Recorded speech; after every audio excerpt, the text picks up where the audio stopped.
In the last episode, we finished up the type 1 partial fractions where we're talking about linear factors, not the repeated, but just the linear factors. And again, we are discussing about only proper fractions and not improper fractions. In this episode, we'll be talking about the type 2, which is partial fraction again. Again, we're talking about proper fractions.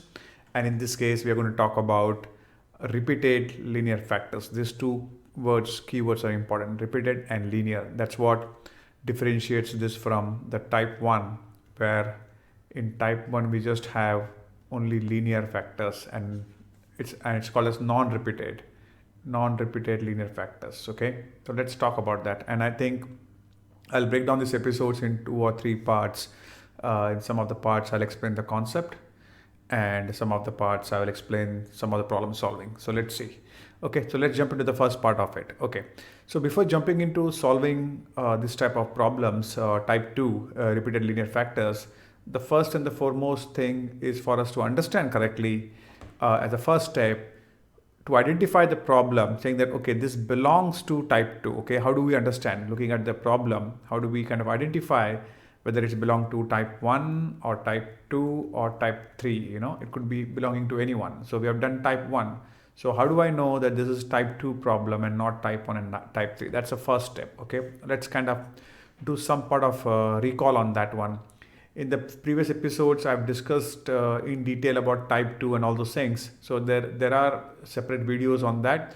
But since we're talking about in the context of solving some problems, let's do a quick refresher. It never hurts to do that. Okay, I'm going to take 2 examples.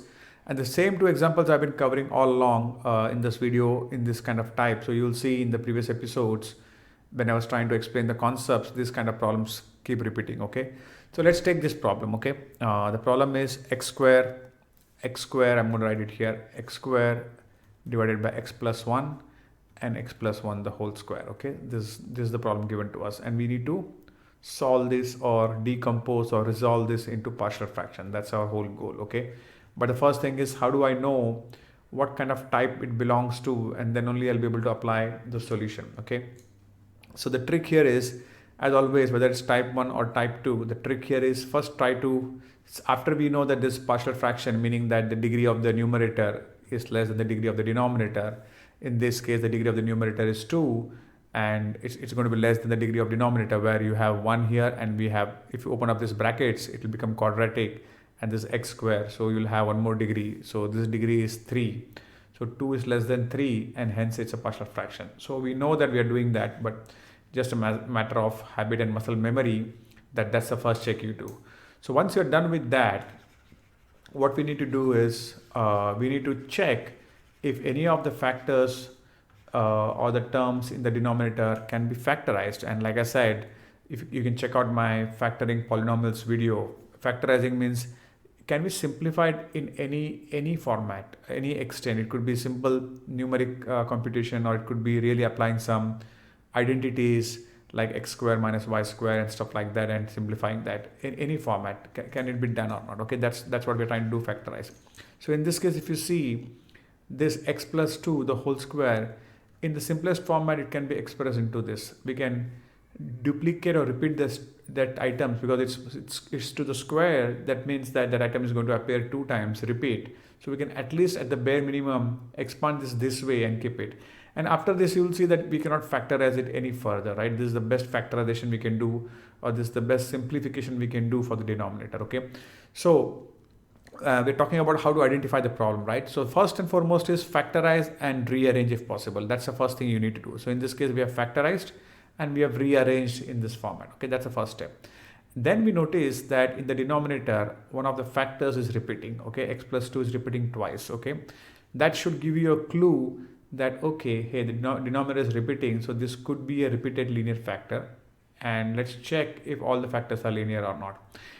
And if you see, before factorization means, let's say over here you have x plus 2 the whole square, right? If you see here, if you in the denominator you have here x plus 2 the whole square.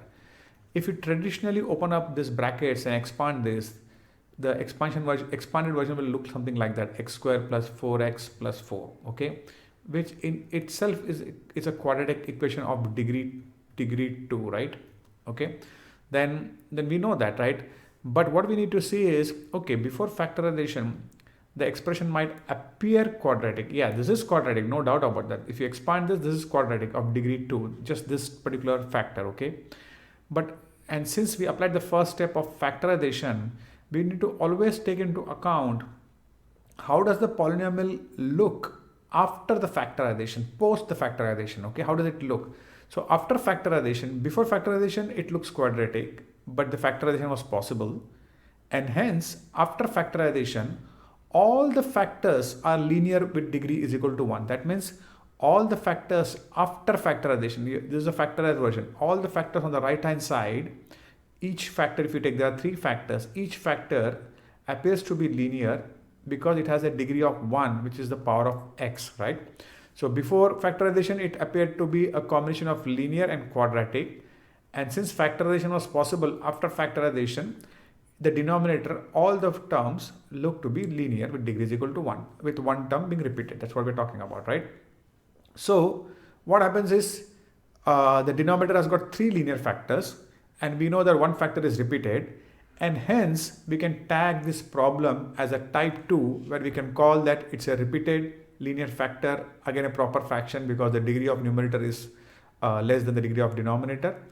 And hence we can tag this because we have proved this, that yes, there are some terms that are repeating, and all the factors, not one, all the factors after factorization appear to be linear in fashion where the degree is 1, the power of x. And hence this example is going to be belonging to type 2 repeated linear factor. That's how you kind of mentally categorize that. And we'll see what is the difference in solving this, okay? So that's the first step, okay? Now you know how to identify whether the problem belongs to type 1 or type 2 or type 3. In this case, it belongs to type 2, which is repeated linear factor. There is a repetition and all the factors are linear in nature, okay?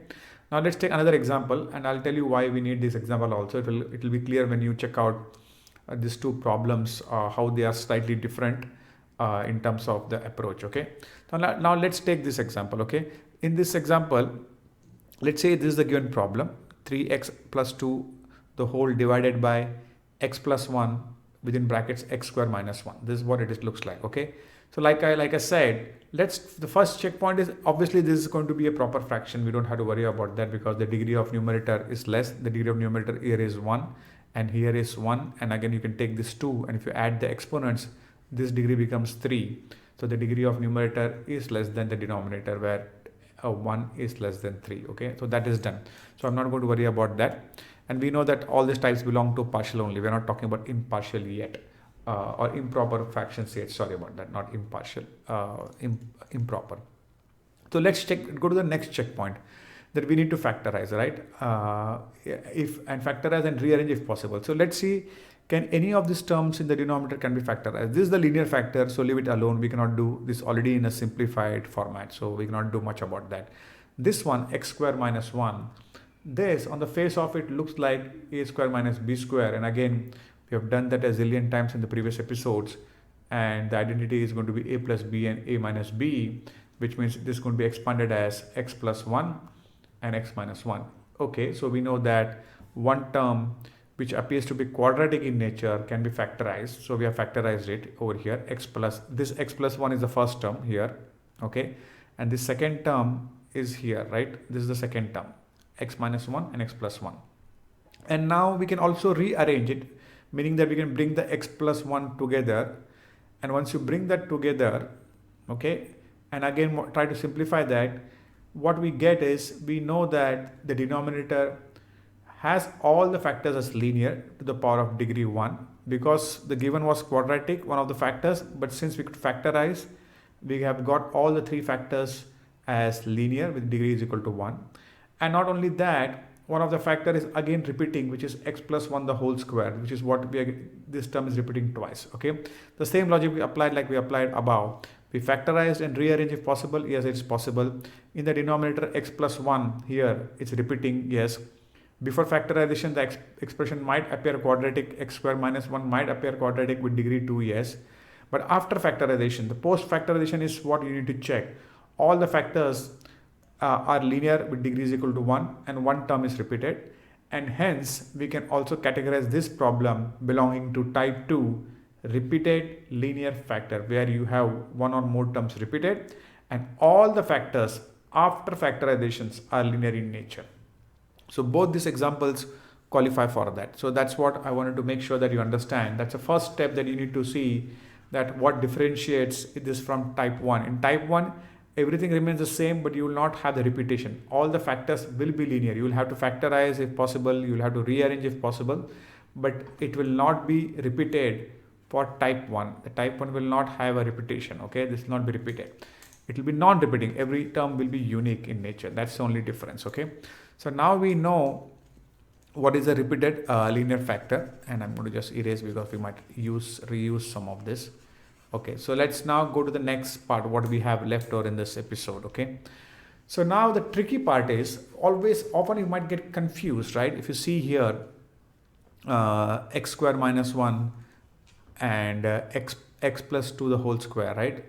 So if you might get confused that how do I mentally think about or distinguish or identify a factor that might appear or be linear repeated versus quadratic, because both look the same, or both could be one term could look quadratic to start with, right? Like we have seen, for example, let me take some of the notes. X square minus 1 over here, let's say x square minus 1, yeah, to start with it looks quadratic because the degree is 2. Over here if you see x plus 2 the whole square, and if I expand this x plus 2 the whole square like I expanded here, over here if you see, right, if I expand this is a quadratic equation with a degree of 2, right? For example, x plus 2 the whole square, okay, the x plus 2 the whole square, this is the first term, is equal to x square plus 4x plus 4. This is quadratic, okay? So how do I know that? And let's take another example which is pure play quadratic, which is, let's say, x square plus 1. Let's say this first one is x square minus 1 and this x square plus 1. So how do I now distinguish that, hey, after factorizing or whatever that is I'm going to do, all these three on the surface of it looks quadratic and is quadratic because the degree is 2 for each one of them.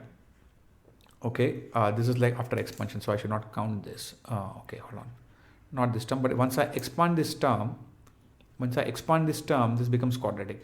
So how will I know how I should treat this as a quadratic equation or expression which is a type 3, or I should solve this as a linear repeated? How do I know that? Okay, based on the power of the x, because the power of the x is same for all. It's 2, 2, 2 because it's quadratic, right? The trick here is focus on the factorization part, okay? See if the polynomial can be factorized at all. For example, in this case, yes, it can be factorized because we can apply the a square minus b square logic, where we can say x square minus 1 is equal to x plus 1 and x minus 1. So we have factorized this, okay? In this case, x plus 2 the whole square can be simply written as a combination of two linear factors, x plus 2 and x plus 2 repeated twice. It means the same. Whereas in this case, I cannot do anything about it. I cannot do x square plus 1. I cannot simplify it further. So it has to be left as quadratic. Okay, that's the trick. So in the first two cases, we were able to factorize. We are able to factorize using the identity a square minus b square. In this case, we are able to factorize by simply just repeating it twice. And in both the cases, after the factorization, all the factors appear to be linear with the degree of unknown variable x to be 1. And that's the trick part. Over here, we cannot factorize it anymore. So we will call this as quadratic only because it came in as quadratic and it remains as quadratic because it cannot be factorized. In these two cases, it came in as quadratic, but it can be factorized. So we will count, it can be factorized into a linear factors. So we'll count that as a linear repeated factor. So that's kind of the difference. That's how you kind of mentally think whether it's a type 2 repeated linear or it's a type 3 quadratic. And that's what I mentioned here. Focus on the factorization part and see if the polynomial can be factorized into linear factors. It could be repeated or it could be non-repeated, doesn't matter. It could be a type 1 or type 2. Whether you can factorize and you can move all the factors into linear format. And if the expressions can be factorized and rearranged into individual linear items, then the degree of each term becomes 1, right? After the factorization. Although in the beginning, the term would have appeared to have degree 2 because in the beginning, on the surface of it, on the face of it, it appears to be quadratic. And what happens after factorization, post factorization is the key. So once you factorize, how does the equation look like, if it's the factorization is possible or not possible, and after it's factorized, does everything look linear? That's the trick. Based on that, you decide whether it's a type 1, type 2 or type 3. If the expression cannot be factorized anymore and the degree of 2 is retained all the way through before and after, then it falls into type 3. So that's a tricky part, okay? Just like an extra knowledge on how to not get confused and differentiate yourself between whether it's linear repeated or linear non-repeated or quadratic based on the power of x. Factorizing is the most important part. It can be factorized or not. Based on that, you decide which type to apply. So that's all for this episode. I will continue on this episode in part 2 and part 3 with more nuances and some problems. I'll see you then.